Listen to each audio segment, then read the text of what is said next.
Welcome to the Q Podcast. Q is about conversation. If we're really concerned about ending poverty, we've got to be more concerned about creating justice. Our cultural products as Christians need to both defy and resonate with the culture. And God's doing amazing things. His church is expanding, His church is growing. It's not what's the purpose of my life, it's what is the purpose that's been assigned. Stay curious, think well, advance good. This is Q. Welcome to the Q Podcast. I'm Gabe Lyons, and today we're going to hear a pretty amazing story. I can't wait for you to hear this story about a woman who had a vision and is pursuing it, giving her whole life to this pursuit. And it's amazing to just see the fruit that's coming from it, how inspiring it's going to be. It's going to be inspiring for you as you hear this story. But the talk itself comes from something we've been doing over the last 3 years called Q Women. And Q Women has been a place where we've been able to gather some of the best voices, thought leaders, and people who are working on so many different cultural fronts. Now, not all of the presenters at Q Women are women, but the majority of them are, and they're sharing their stories, they're sharing their expertise, they're challenging women with how to think well about the culture that they're engaging. Now, you might be saying, well, what would you say to women that you wouldn't say to men? And it's a good question. We think that every man should actually be hearing the talks that are happening at Q Women. When I'm at Q Women, I'm benefiting so greatly to just hear these conversations, to learn, because we're all in this together and we need to work together and we need to understand one another. And so this year we're excited because Q Women's going to actually become a part of the larger Q 2017 conference happening April 26 to 28. It's happening in Nashville, and we would love for you to join us. So whether you're a man who might be married and be able to invite your wife or help ensure that your wife joins you in Nashville, or as a woman you're listening to this and you're wondering, how can I convene with women who are thinking this way, who are working on solving problems in the world and using their talents to really benefit the world? This talk's going to inspire you, but joining us at Q Women as part of Q 2017 is going to be fun. And you can learn more about that at qideas.org/2017. Now, let me set up this talk because Dr. Una Mulale, she is full of energy and life, and you'll see why in just a moment. I mean, she's from Botswana, and she saw a need that she knew she needed to meet. And so she's actually gone through so much education so that she can bring back to her part of the world in Botswana what it means to actually care for children. And so she's the first Pediatric Critical Care Specialist from Botswana, and she tells the story about her plans, her vision, how she's been called to do something and how she's going to go about doing it, not only in Africa, but around the world. So let's listen in as she shares about the heartache, but also the hope of caring for people who barely have any resource when it comes to medical care.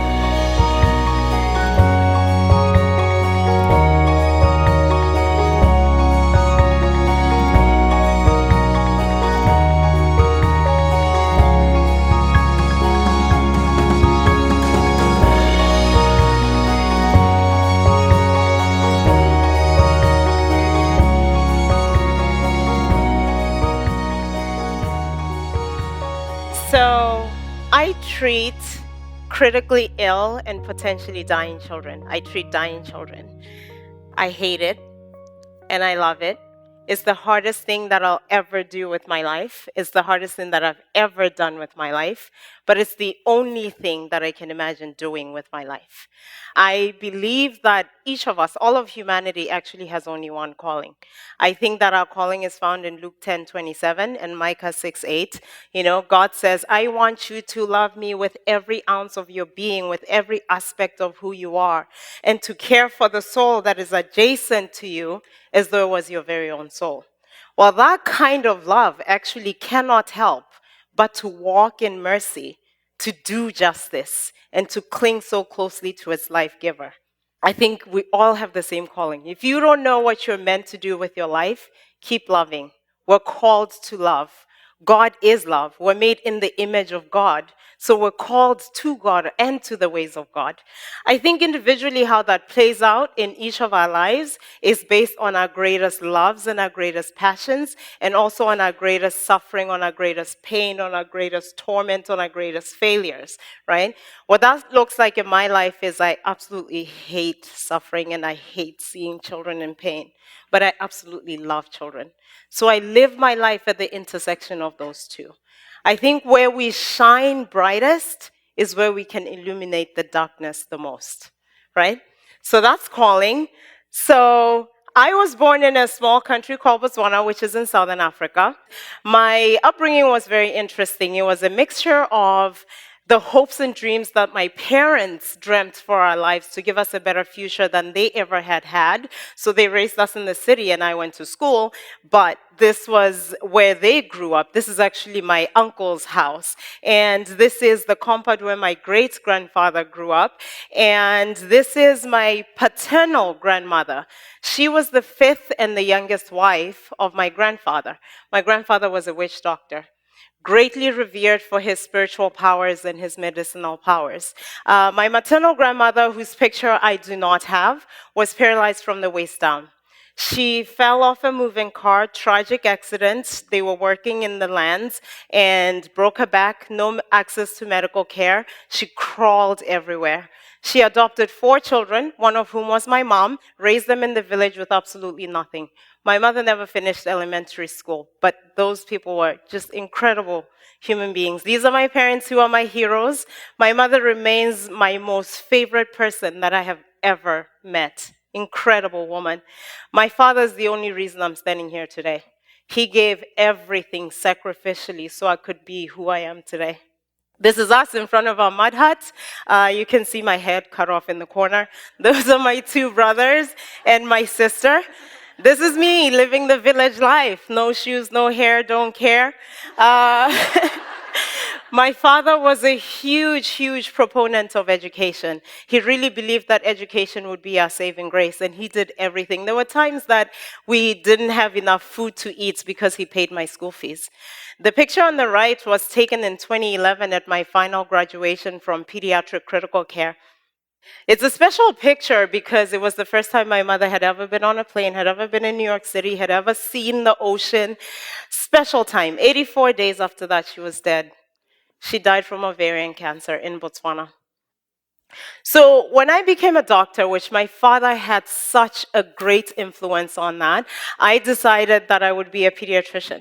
When I decided that I'd be a pediatrician, I knew that I'd be part of building Botswana's first children's hospital. A few years ago, I started Barona with some friends of mine.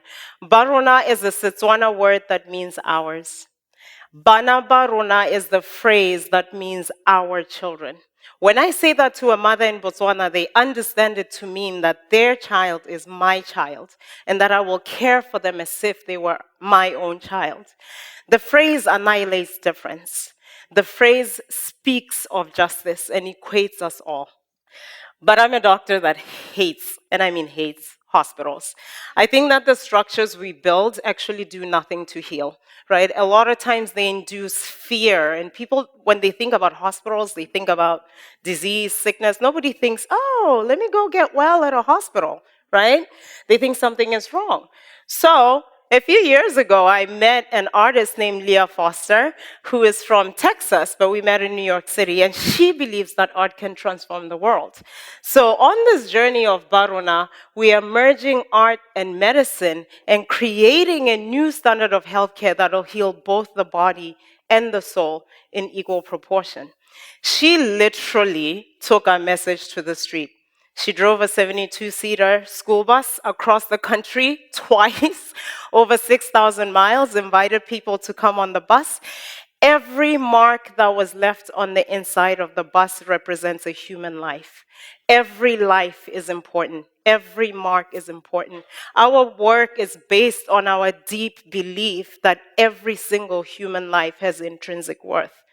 When I say I want to do work in Botswana and build Botswana's Children's Hospital, people often say to me, well, isn't Botswana a stable country? And I say, well, if we're improving healthcare in America, isn't America a stable country, right? We don't think about it because when we think about healthcare in the developing world, we think about preventative medicine and infectious disease. But really, people are dying of things that are non-communicable. For example, my oldest sister died at childbirth. Right? I have a younger brother that died of seizures. My mother died of ovarian cancer. My grandma suffered from paralysis. So there are enough ailments that are non-communicable, that are completely not addressed. In most African languages, actually, the word for cancer does not exist. So people just die from mysterious illnesses. Botswana is an excellent country. It's a small country, 2.1 million people. There's never been a war. Everyone gets vaccinated. Everyone goes to school. Everyone has access to clean drinking water. Almost everyone lives within 5 miles of a healthcare facility. There won't be any malaria by next year. But the kind of healthcare that you can get at these facilities leaves much to be desired.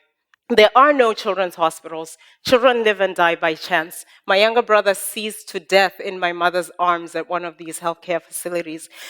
Earlier this morning, I got a call from my sister. 5 of my family members today were in a car accident. Thankfully, no one died, but there are no emergency medical services in Botswana. There's only 3 doctors per 10,000 people, and if your child is born with a hole in the heart, they're more likely to die, right? Dr. Paul Farmer, who's a hero of mine, says that the idea that some lives matter less is the root of all that is wrong with the world. When we think of the burden of disease, it actually lies with the poor.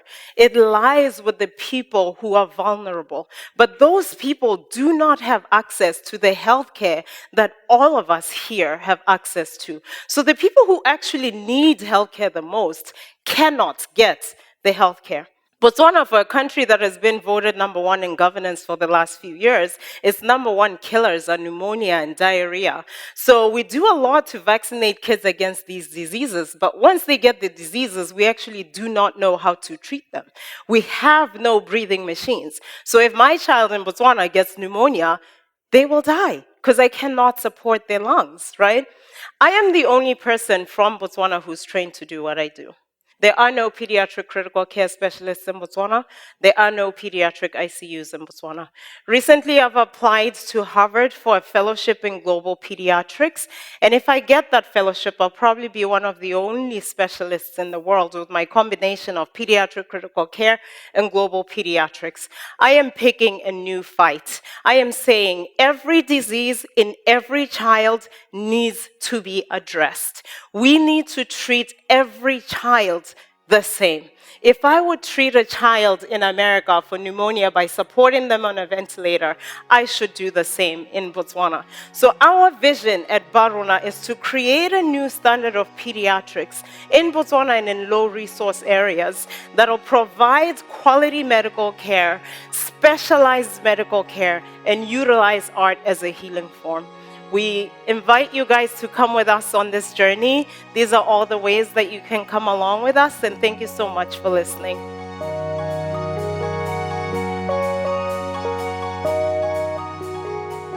Well, I hope you were inspired just listening to Una as she describes where she's going and what she's seen, and it's heart-wrenching to hear these stories. You know, we don't realize in America and so many countries in the West just how much critical care is not provided to just average kids dealing with average sicknesses where they don't have the ability to actually be responded to and cared for.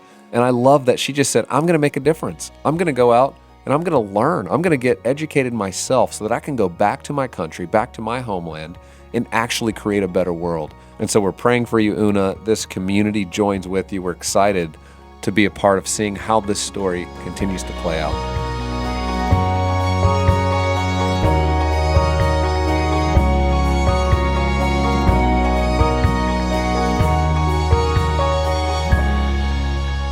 Well, thank you for joining us again for this edition of the Q Podcast. We're going to continue to talk about these kinds of ideas. We're going to talk about the challenging things that face us in the world ahead, the current issues that many people may not know how to describe. Well, we're going to talk about them as part of this podcast. And I would encourage you to invite your friends to join us.